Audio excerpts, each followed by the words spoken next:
सुबह उठो, कोई भी एक प्रार्थना याद कर लो, तो उठते ही एक प्रार्थना की, उठते ही पहले ही बैठ करके मतलब ये प्रणाम किया। जो पांचों नाम पांचों रूप है उसको नाम लिया, पांचों रूपों को याद किया, उनको प्रणाम किया। दोनों आंखें बंद करके प्रणाम करो, ताकि ऊपर से उनकी नजर, उनकी मेहर की, दया की, कृपा की दृष्टि तुम्हारी तरफ हो और वहां से किरणें दया की छूट पड़े और तुम्हारे पास सखाएं, तुम्हारी सफाई करें। कोई प्रार्थना कर लो। उसके बाद फिर है मौन हाथ उठा करके 2 मिनट, 5 मिनट, 10 मिनट तुम्हारे पास समय रुचि के अनुसार, कि हमको भजन में अच्छा लगता है तो जरा भजन करते हैं, ध्यान में अच्छा लगता है तो करते, अच्छा आप सुमरण करेंगे तो आप थोड़ा सुमरण कर लीजिए, ये करेंगे। फिर उसके बाद अपने बच्चों की सेवा, जो भी घर में करते हो, फिर काम करते हो, खेती दुकान दफ्तर का चले जाओ। कभी मौका आपको मिल गया वहीं खेती पर या कहीं भी, तो आप 2 मिनट, 5 मिनट, 1 मिनट कभी ध्यान कर लिया, कभी सुमरण ही कर लिया। तो सुमरण हर वक्त माला तो ही नहीं होता। जब थोड़ा बहुत आप ठीक से सुमरण पका लोगे तो बगैर माले के अंत में बगैर माले के होता है। माला तो एक आदत डालने के लिए आपको दी गई। जब आदत पड़ जाएगी, सुमरण पक जाएगा, तो किसी को मालूम क्या ऐसे बैठ के क्या कर रहे हैं, तो आपने सुमरण कर लिया, 2 मिनट कर लिया, 4 मिनट, आपका ख्याल और ध्यान उस तरफ को बराबर धीरे से, तो इससे क्या हो जाएगा कि ये घाट हो जाएगा। ये दोनों आंखों के बीचों बीच ये अंतर की आंख का दरवाजा है, घाट। मन मथुरा दिल द्वारका काया काशी जात, कहते हैं ये काया काशी है। और 10 देह का देरा, यानी 10 इंद्रियों के दरवाजों के मध्य में, दोनों आंखों के बीचों बीच में वो जीवात्मा बैठी है, वो सूरज बैठी है। तो मन मथुरा दिल द्वारका काया काशी जान, और 10 देह का देरा तामे जोत पहचान। वो तो ये घाट जब खुलेगा, दोनों आंखों के मध्य भाग का, और आंख खुल जाएगी तीसरी, तब दिखाई देगा। ऐसे वो तो जैसे अंधे को आंख दे दी है तो आंख खुलती है तो देखता बाहर, ऐसे ही अंदर की जब आंख तीसरी जब खुलती है, सूरज की आंख तो फिर देखती हो, फिर देखती है कि ये तो हमने कभी देखा नहीं था। तो कितने युग और कितने कल्प हो गए, वो तो सब भूल गए। सब उसका आनंद, उसकी सुंदरता, खूबसूरती, उसकी मतलब यह है कि पहुंच, उसकी रचना, उनके रंगों की सब रूप रंग रेखा नाम सब भूल गए। और जब ये आंख खुलेगी तो सब एकदम स्मरण होता चला जाएगा कि हमने देखा था, ये पहले देखा था, ये पहले देखा था, ये पहले सब जुग जुगान की या, और जिस युग में जो भी कर्म किया वो सब वहां दिखाई देता है। किसी युग में भी, चाहे सतयुग हो, चाहे त्रेता हो, द्वापर हो, कोई भी युग हो, उसमें जो किया वो सब वहां। किस योनि में रहे, पशु योनि में, पंछी योनि में, कीड़े की योनि में, क्या क्या आपको दंड मिला, ये सब वहां मालूम होता है। वो कोई चीज वहां छुपी नहीं रहती।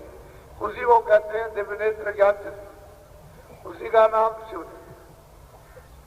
वो चीज असली है कि घाट पर सब है। तो मैं आपको ये बात इसलिए याद करा रहा हूं कि आप राजनीतिक लड़ाई झगड़े में मत फंसो, इससे धीरे से अलग हो जाए। ये वर्तमान का राजनीतिक जो रगड़ा झगड़ा है, इससे हिंदू, मुसलमान, सिख, ईसाई, छोटे बड़े, सवर्ण अवर्ण, ज्ञानी और अज्ञानी, ये सब, और जो सवर्ण के अज्ञानी हो गए वो भी, और अवर्ण तो अज्ञानी थे, सब उससे अलग हो जाओ। क्योंकि वो तो अपने अपने स्वार्थ का है, आप में उसका कुछ लाभ नहीं, कुछ आपको लाभ होने वाला नहीं, सिवाय कष्ट। तो थोड़ा सा निकल जाओ, जरा सा उस चक्करबाजी में मत, नहीं तो आपको महान यात्राएं मिलेगी और फिर कोई सुनने वाला नहीं। इसको समझ लो, जरा सा आप थोड़ा सा अलग हो जाओ। जब खड़े होकर के जब तुम देखोगे तब तुम्हारी समझ में सब आ जाएगा।